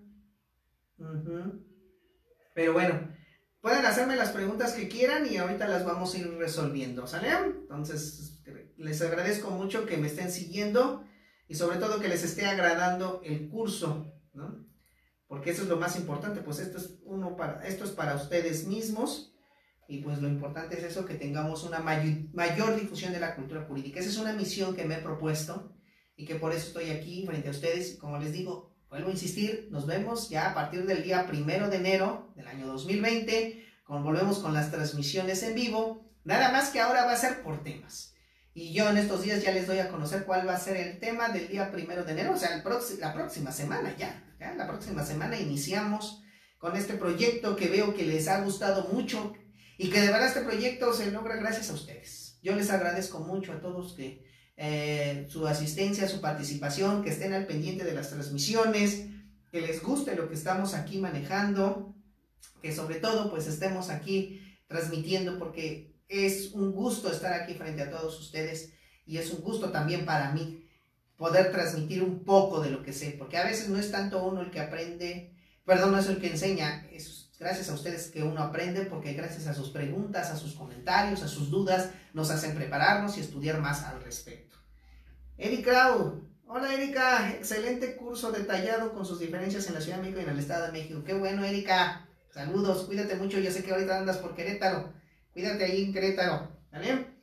Muy bien, pues vamos a seguir adelante. Y bueno, entonces ya hablamos de los descendientes, ahora los ascendientes. Para empezar quiero decirles una cosa, que cuando hablamos que el artículo 1602, tanto del Código de la Ciudad de México, como el artículo artículo 6.144 del Código Civil del Estado de México, cuando habla de los parientes que tendrán derecho a la herencia, quiero primero decirles que los parientes más cercanos excluyen a los más lejanos. Esto es muy importante porque luego me llegan los primos, me llegan los ascendientes, los sobrinos del autor de la sucesión y dicen, licenciado, pues es que mire, pues mis hermanos, mis primos que son los hijos del autor de la sucesión, pues no han hecho nada. Sus papás tampoco. Entonces yo quiero mejor quedarme con la herencia, pues a ellos les importa poco, además ellos tienen su patrimonio, etcétera, ¿no? No se trata tampoco de eso. Aquí es muy claro lo que dice la ley. Y ahora, esto es muy importante también, que de hacerlo preciso. ¿Cuántas personas también no me llegan al despacho y me dicen, oiga, licenciado, pues es que mi papá le dejó la herencia a un desconocido y no nos tomó en cuenta nosotros que somos sus hijos, no tomó en cuenta a mi mamá que también estuvo trabajando para formar ese patrimonio y él lo heredó a otra persona? Si hacen un testamento, señores, la herencia se le da a la persona que se determinó en ese testamento. Y no está obligado el autor de la sucesión a dárselo a su hermana, a dárselo a su hijo, a dárselo a su esposa, a dárselo a sus papás, o a quien la ley en un momento dado dice, cuando no hay testamento. Estamos hablando aquí de este tipo de sucesiones cuando no hay testamento, o se declaró inválido o se declaró nulo, ¿sí? Pero no estamos hablando de que tiene la obligación el autor de la sucesión a dejárselo a determinadas personas. No. Por eso es primero que dicen, el testamento lo único que debe de tener es que debe ser libre. La verdad, la voluntad debe ser libre. Por eso se lo puede dejar a cualquiera. Esto es muy importante aclararlo, porque cuántas veces también me llegan aquí en la oficina o consultas que me hacen y siempre me están ahí diciendo, ¿sabe qué, licenciado? es que resulta que en este caso no nos dejó nada absolutamente a los hijos. Y nosotros como hijos tenemos derecho a la herencia porque somos sus hijos, no otra persona. Y entonces ahí empieza la lucha por esto. Lo importante es que solamente hablamos de sucesión legítima y hablamos de estos parientes cuando no hay testamento en principio. Entonces, ahora, y los parientes más cercanos excluyen a los más lejanos. ¿Qué quiere decir esto? Que, por ejemplo, como estamos hablando en este grado, estamos diciendo quiénes heredan primero. Primero los descendientes. Y descendientes en línea recta, que puede ser nietos, bisnietos, tataranietos, todos. Pero ya les expliqué cuándo es por cabeza y cuándo es por estirpe. Cónyuges, o bueno, cónyuge. Vamos a hablar de cónyuge. Si no existieran los descendientes, la cónyuge tiene derecho, o el cónyuge tiene derecho a recibir el 100% de la herencia. Si no existieran los descendientes y no existiera la cónyuge, entonces vienen los ascendientes. Es decir, los padres, abuelos, bisabuelos, tatarabuelos, hacia arriba. Si no existiera nadie de ellos, los parientes colaterales hasta el 4º grado. ¿Qué quiere decir esto? Que hasta el 4º grado. Es decir, en el grado de parentesco se va a determinar cuando tengo que subir al tronco común y bajo con el pariente que me corresponde. A los colaterales me refiero a los que están al lado mío. Los ascendientes son los que están arriba de mí. Los descendientes los que están abajo de mí. Y los colaterales son los que están a mi lado. Y hasta el 4º grado me refiero a mis hermanos, y a mis sobrinos o hasta mis primos. Tienen derecho a mi herencia. Pero claro, excluyendo unos a otros. No significa que tenga que dejar, por ejemplo, mi prima no puede llegar o mi primo no puede llegar a cobrar mi herencia si existe un sobrino, si existe un hermano mío. Va a entrar cuando no tenga hermanos, cuando no tenga sobrinos, cuando no tenga más. Entonces, eso es cuando me refiero, cuando estamos hablando hasta el 4º grado. Por eso, vean, es sencillo de entender. Ascendientes arriba de mí, descendientes abajo de mí, colaterales los que están a mi lado. Hasta el 4º grado, mis hermanos, mis sobrinos, mis primos. Ahí está. Es sencillo de entender este tipo de cosas. Entonces, es cuando hablamos precisamente de los parientes. Ahorita hablé sobre cuando hay parientes que pueden concurrir, que hay cónyuge y hay hijos. Y ya dijimos. Ahora, ¿qué pasa si existen hijos y también ascendientes? Mis padres. ¿Qué pasa? Y aquí está resuelto el asunto. Dice el artículo 1615. A falta de descendientes y de cónyuges sucederá el padre o la madre por partes iguales. Primero vamos a hablar. No hay hijos, no hay cónyuge, nomás me sobreviven mis padres. Y si me sobreviven los dos, ellos tendrán derecho a un 50%. Es decir, mi padre al 50%, mi madre al 50% de mis bienes que yo haya tenido. El artículo 1616 dice, si solo hubiere padre o madre, el que viva sucederá al hijo en toda la herencia. Vamos a suponer que nomás me haya sobrevivido mi padre o me haya sobrevivido mi madre, cualquiera de los dos. Pues el que sobreviva, pues tendrá derecho al 100% de la herencia. Entonces, ahí está también resuelta esa situación. Ahora, dice, si hubiera ascendientes por ambas líneas, se dividirá la herencia en dos partes iguales y se aplicará una a los ascendientes de línea paterna y otra a los de la materna. Vamos a suponer, fíjense, que mi padre o mi madre ya hayan fallecido, pero mis abuelos, los míos, sigan vivos. Y mis abuelos paternos y mis abuelos maternos, los dos. Pues cada uno va a recibir el 50% por cada línea, así hayan sobrevivido los dos. Eso es lo que también, igual como lo que manejamos de los descendientes por estirpe y por cabeza. Mi padre y mi madre son los que están aquí arriba, pero ellos fallecieron también. Yo ya no tengo que...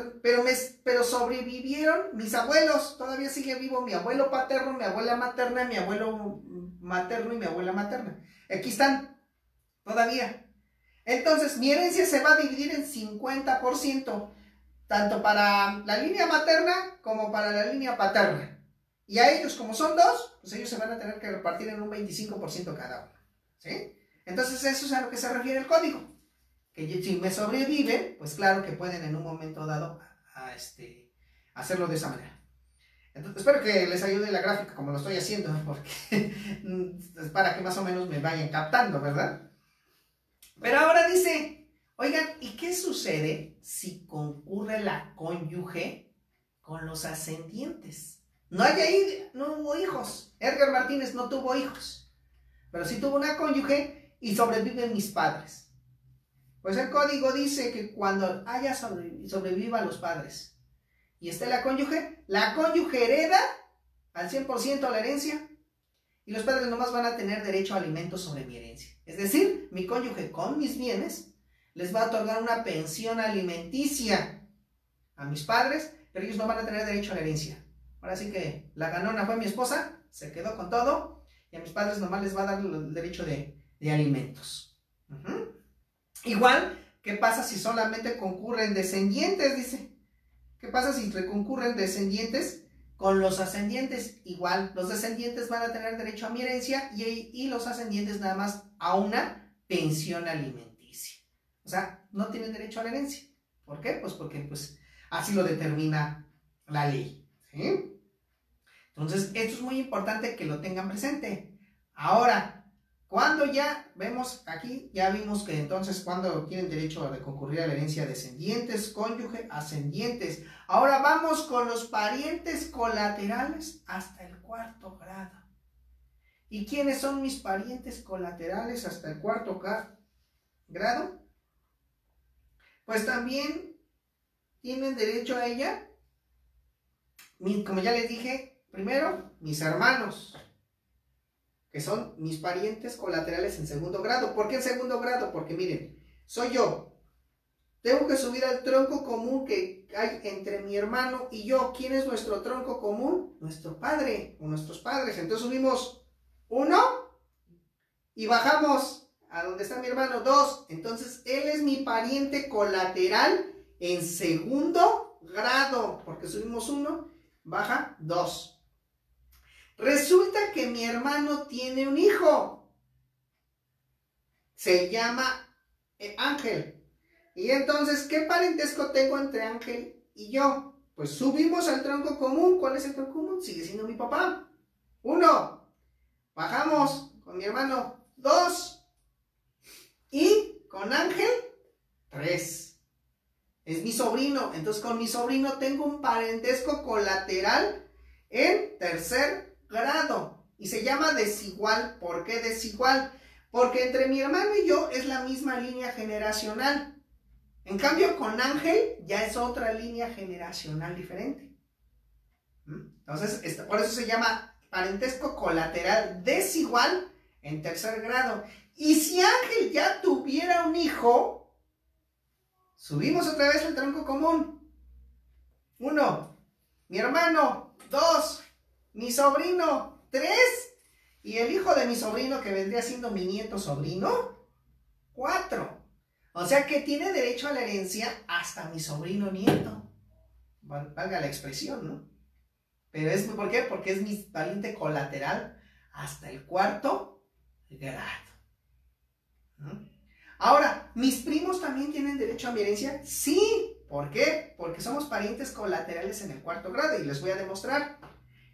Vamos a suponer, ¿cómo puedo determinar el parentesco con mi primo? Entre mi primo y yo, ¿cuál va a ser el tronco común? Nuestro abuelo. ¿Por qué? Fíjense, subo con mi papá. Es 1, pero mi papá tiene otro hermano. Que tiene sus hijos. Entonces, mi papá y mi tío no son mis troncos comunes. Tenemos que subir al tronco común, que es mi abuelo. Entonces, subo 1 con mi papá. Ahí va 1. Con mi abuelo, 2. Con mi tío, 3. Y con mi primo, 4. ¿Me vieron? Ese es un parentesco colateral igual, porque mis primos y yo estamos en la misma línea generacional del 4º grado. Entonces, ahí está. También tienen derecho a la herencia hasta los primos. Esto es muy importante que lo tengan presente, porque para medir los grados de parentesco es donde siempre se atoran. ¿Cuáles son los que tienen derecho a la herencia? ¿En qué momento lo tienen? ¿Por qué? Etcétera. Entonces, esto es muy importante que ustedes lo tengan claro, porque así es como se miden las líneas de parentesco. Siempre tenemos que subir al tronco común.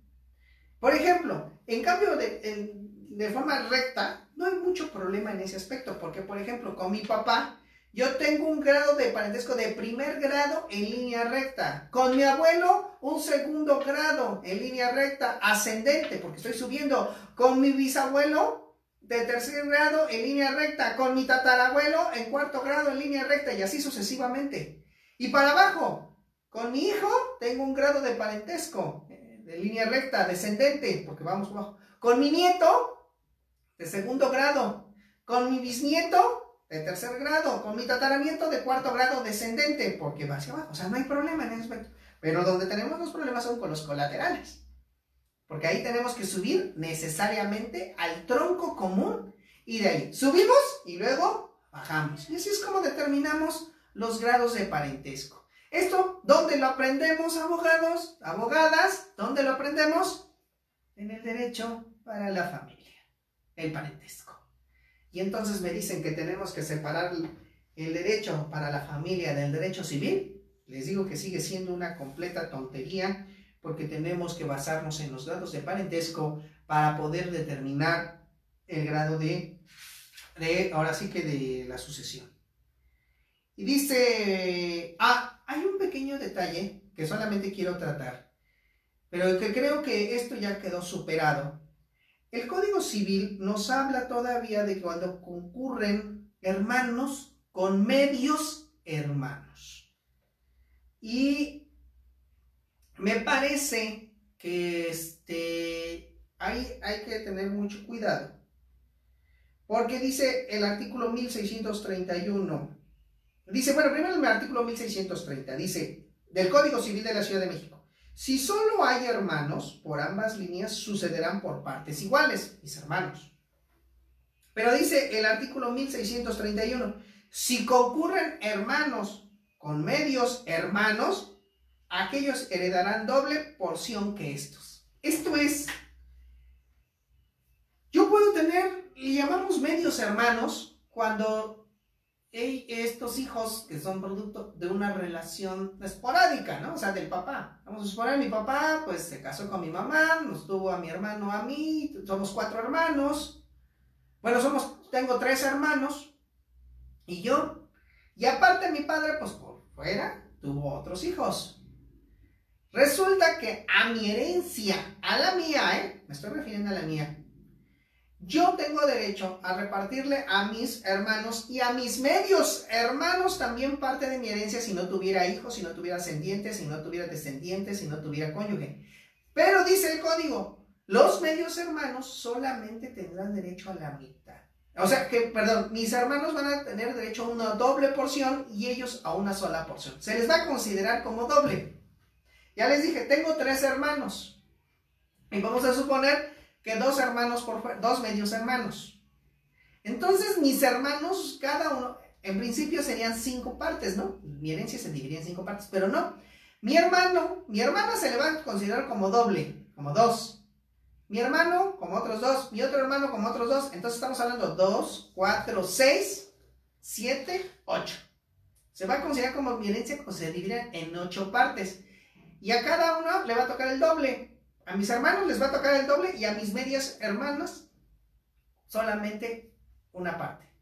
Entonces, ahí es donde está esta diferencia. Yo les digo esto porque creo que no podría ser aplicable, porque sería un acto discriminatorio. Y cuidado, porque también podrían ir mis medios hermanos a ampararse porque les estarían violando su derecho humano, porque las están tratando de forma discriminatoria. Entonces, cuidado. Pero el código, mientras, por el momento, así lo determina. Que los medios hermanos se les va a tomar en cuenta, o sea, nomás como una parte, y a mis hermanos, podríamos decir, del matrimonio, se les va a considerar como doble. Ellos tendrán doble porción a mi herencia. De mis hermanos. Estoy hablando de mis hermanos, porque de esa manera así es como se va a tener. Así lo dice el artículo 1631. Y que también se relaciona con el artículo 6.166 del Código Civil del Estado de México, donde también habla de los medios hermanos. Entonces, por eso les comento que hasta dónde tenemos derecho a la concurrencia. Ahora, voy a entrar a otro punto muy importante y medular. ¿Qué pasa con los concubinos y con las concubinas? Porque también nos dice el artículo 1602 que tienen derecho a la herencia la concubina o el concubinario, o el concubino, como ustedes le quieran llamar, porque ya esa parte ya fue muy superada.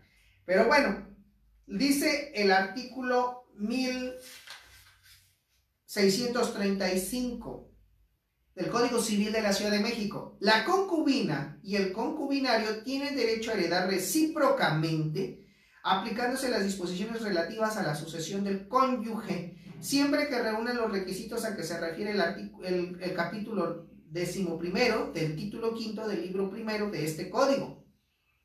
Esto es, para empezar, a la concubina se le va a equiparar como si fuera un cónyuge o una cónyuge, pero debe de cumplirse los requisitos que dice aquí, que establece el capítulo 11º del título 5 del libro primero de este código. Esto es, en la Ciudad de México, para que un concubinato pueda tener efectos jurídicos, ¿sí?, para que de esa manera pueda ser considerado como concubinato, el artículo 291 bis de la Ciudad de México dice: las concubinas y los concubinarios tienen derechos y obligaciones recíprocos, siempre que sin impedimentos legales para contraer matrimonio, hayan vivido en común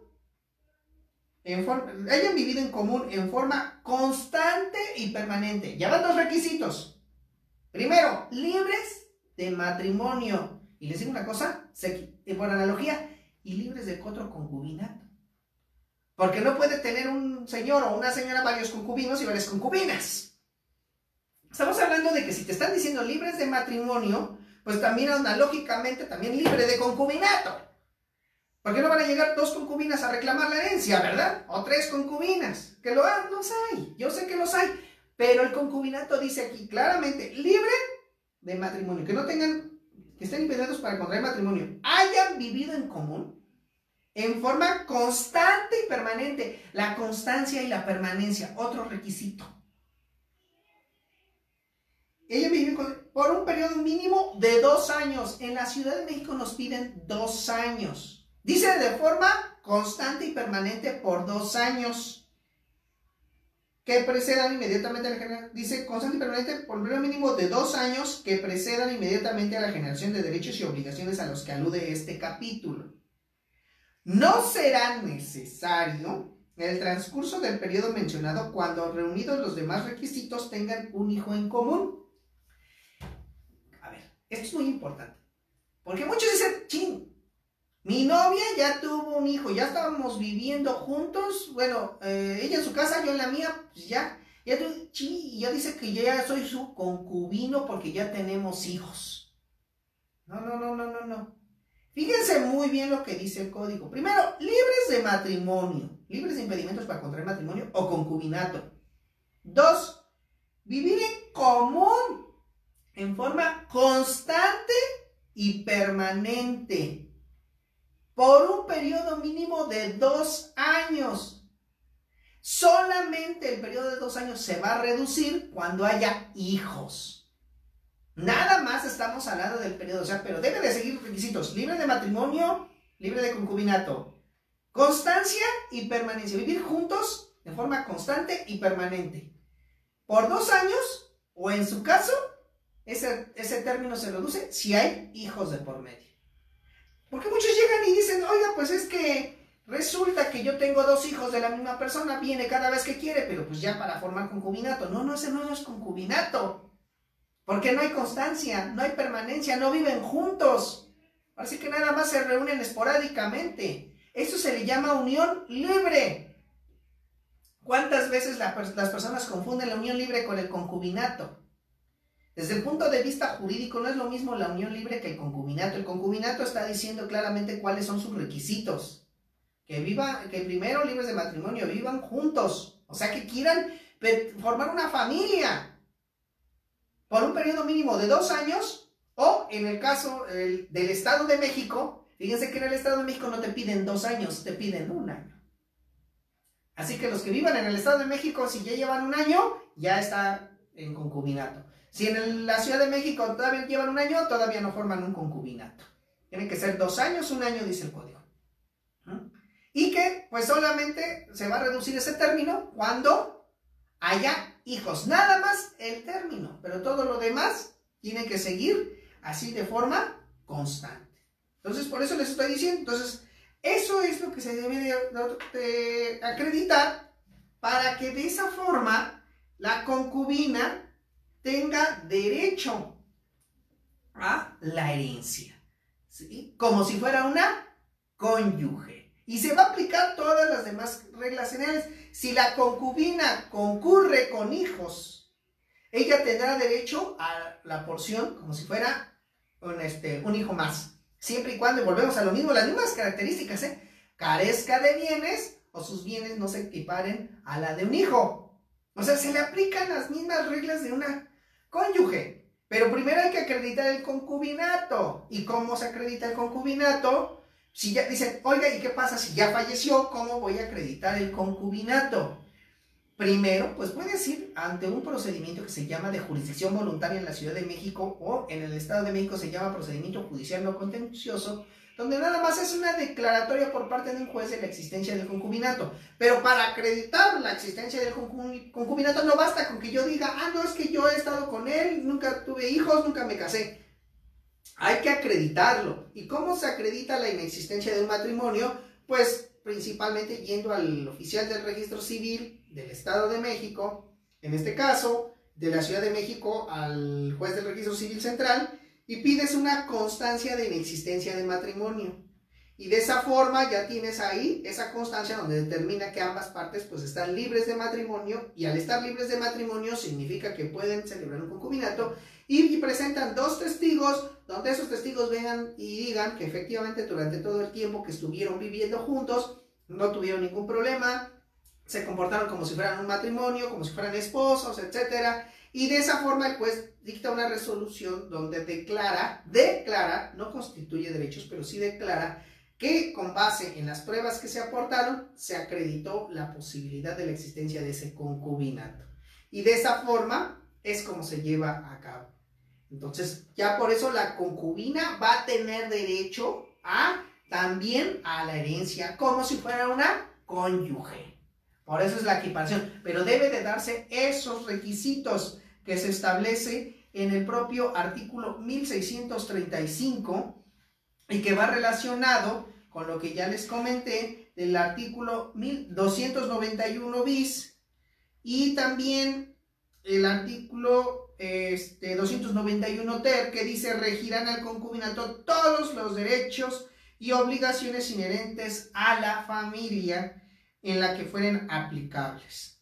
Y entonces aquí también está diciendo el artículo 291 quater del mismo Código Civil de la Ciudad de México: el concubinato genera entre los concubinos derechos alimentarios y sucesorios. Aquí está para que ustedes vayan teniendo relación con los artículos que deben de tener ahí en contacto, que el artículo, vuelvo a repetir, artículo 291 quater, el concubinato genera entre los concubinos derechos alimentarios y sucesorios independientemente de los demás derechos y obligaciones reconocidos en este código o en otras leyes. Principalmente estoy refiriéndome a las leyes de seguridad social, la ley del seguro social, donde también dice que el concubinato, ahí lo malo es que todavía sigue diciendo que para poder tener derecho a los beneficios de seguridad social, la concubina o el concubino deben de acreditar que tienen el periodo de 5 años de vivir de forma permanente y constante. Entonces, pero bueno, ahí ustedes pueden ver que así está establecido en el artículo 291 cuater del Código Civil de la Ciudad de México. Ahora, en el Estado de México, dicen, tienen derecho, el artículo 6.170, dice, tiene derecho a heredar la concubina o el concubinario del autor de la herencia. Y dice el artículo 6.172, si uno de los concubinos concurre con sus hijos, que lo sean también del autor de la sucesión, heredará como uno de ellos. ¿Ya ven? También en un momento dado, también tiene derecho a la herencia como si fuera uno de ellos. Y dice, concurrencia de concubino con hijo de autor de la herencia. Si concurre con descendientes del autor de la herencia, que no sean también suyos, tendrá derecho a la mitad de la porción que le corresponda a un hijo. Fíjense que aquí, vean cómo es diferente aquí el del Estado de México. Bien, el artículo 6.173 dice, si concurre, o sea, la concubina o el concubino, con descendientes del autor de la herencia, quiere decir que no sean sus hijos de la concubina, sino sean descendientes. Dice que no sean suyos, que no sean también suyos, tendrá derecho a la mitad de la porción que le corresponda a un hijo. Cuando son sus hijos de la concubina con el autor de la herencia, la concubina tiene derecho a una porción como si fuera un hijo. En cambio, aquí dice, cuando concurra con descendientes del autor de la sucesión, que no sean sus hijos de la concubina o del concubino, solamente tendrá derecho a la mitad. O sea, solamente cuando sean sus hijos de sangre, sí tienes derecho a una porción igual. Pero cuando no, a la mitad que le corresponde a cada uno de ellos. Imagínense. Hay más diferencia aquí en el Estado de México con las concubinas. Y dice aquí concubino. Otro, dice el 6.174. Si concurre con hijos de ambos y con hijos solo del autor de la herencia, tendrá derecho a las 2/3 partes de la porción de un hijo. Resulta que el autor de la sucesión tiene sus hijos. Y aparte la concubina tuvo hijos con el autor de la sucesión. Ella puede concurrir, pero solamente a 2/3 partes como si fuera de un hijo normal. O sea, vean cómo le van reduciendo. Dice el artículo 6.175, si concurre con ascendientes, es decir, con los padres, abuelos del propio autor de la sucesión, tendrá derecho al 50% de la misma. Fíjense, aquí sí le reconocen a la concubina que tiene derecho al 50% de la herencia y el otro 50% repártanse los abuelos, los tatarabuelos o los que queden. Y dice el artículo 6.106, si concurre con parientes colaterales hasta el 4º grado de la autor de la sucesión, tendrá derecho a 2/3 partes. Fíjense nada más, o sea, estamos viendo que la concubina en el Estado de México no se le equipara a una cónyuge, la verdad. A diferencia de la Ciudad de México, que sí se le equipara como si fuera una cónyuge. Aquí no, porque si esas vamos, en el Estado de México, si la cónyuge fuera, o sea, si la concubina se le equipara a una cónyuge, lo que dijimos hace rato, los ascendientes no tendrían derecho más que alimentos. Automáticamente se excluyen a los parientes colaterales. ¿Por qué? Porque si existe la cónyuge, automáticamente los parientes colaterales quedan fuera. Pero aquí, fíjense, nos está diciendo que si existen ascendientes, que si existen parientes colaterales, si existen hijos del autor de la sucesión de otra relación que haya tenido, la tuya, etc., le disminuyen la parte que le pudiera corresponder de la herencia. O sea que aquí en el Estado de México no se puede equiparar a la cónyuge, a la concubina o al concubino como un cónyuge o una cónyuge. ¿Por qué? Porque aquí está estableciéndose la diferencia. Ahora, a falta de cualquiera de estos, dice el propio Código Civil, entonces, a falta de ellos, entra, ¿quién dice? La beneficencia pública, en este caso, a través del DIF. Si no existieran parientes, o sea que no hubiera dejado nadie de parientes, el DIF puede llegar y quedarse con los bienes. ¿Por qué? Porque el DIF representa al Estado. Y el Estado, ¿sí?, es el propietario originario de todos los bienes, porque así lo dice el artículo 27 de la Constitución. Por eso siempre va a haber un heredero. Ahí lo pueden ver. Siempre va a haber un heredero y el heredero siempre va a ser ya sea los parientes más cercanos o, en este caso, el DIF, que puede ser el momento dado quien representa al Estado. Bueno, pues mis estimados abogados, mis estimados amigos, pues por el momento damos por terminado este curso. Hay mucho que decir. Ahorita nada más traté sobre, pues, ahora sí que qué es la sucesión legítima como concepto, cuándo se apertura la sucesión legítima y quiénes son los herederos en un momento dado, los que tienen derecho a la herencia en sucesión legítima. Pues como podemos ver, da para mucho. Va a haber otro curso o va a haber otra explicación posteriormente que hablaré sobre el procedimiento de cómo llevar a cabo el juicio sucesorio. Pero ahorita por el momento quiero pues dejarles este curso que hablamos sobre esto. Casi nos aventamos 2 horas, estamos hablando de más de 1 hora y media. Y les agradezco mucho a los que me estuvieron siguiendo, a los comentarios, a sus preguntas. Ahorita si ustedes gustan pueden hacerme algunas preguntas todavía los que quieran. Aquí veo que tengo a Vika, a César Álvarez, a Antonio Salazar, al licenciado Eduardo Alarcón, Israel Aguilar, a Porfirio César, Araceli Márquez. Saludos, amigo, excelente tema. Gracias, Araceli, cuídate mucho, felices fiestas. Y bueno, no sé todavía si quieren algunos minutos, alguien que quiera preguntar algo, con gusto. De todos modos, este video pues se queda aquí grabado tanto en la página de mi perfil como en la página de Asesoría y Defensa Jurídica para la Familia.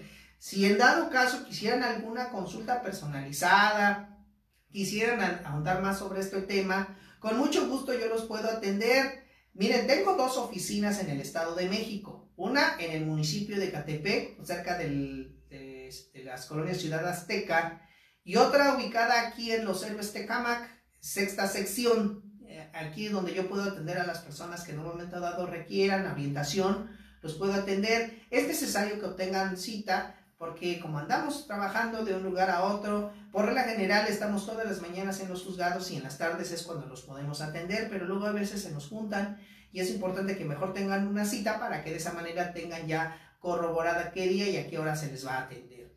También tenemos una oficina en la Ciudad de México, ubicado en el World Trade Center, en el Montecito número 38, piso 28, oficina 12 y 13, en la colonia Nápoles.